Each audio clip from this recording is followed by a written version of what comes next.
ขึ้นได้อย่างไรเสียงขึ้นได้ที่ได้อย่างไร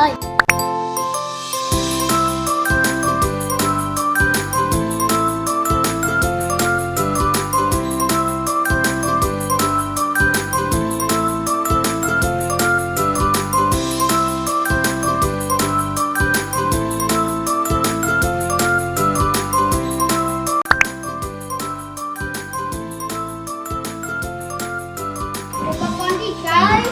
โต๊ะหนึ่งไม้บรรทัดสอง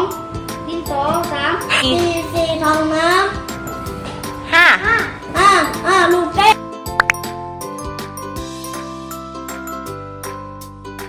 เอาบ้านโต๊ะตั้งที่โต๊ะแล้วไม่ดีจะฟังเสียง ได้ยินเสียงไหม ไม่ได้ยินที่สอง แล้วลองดีดดิสิดีดได้ดังๆได้ยินเสียงไหมคะ เมื่อไม่ดีแอมทักมันจะไม่มีเสียงพอดีแอมทักมันจะมีเสียง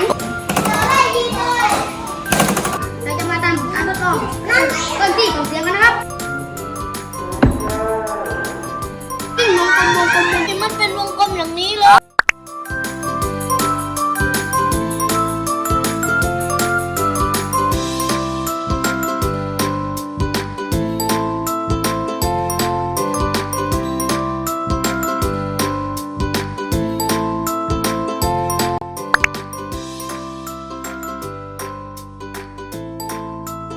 ผลการทดลองหนึ่งไม่ดีไม่สั่นไม่เกิดเสียงสองดีสั่นและเกิดเสียงสามโยนลูกแก้วลงน้ำจะกระจายตัวเป็นรวม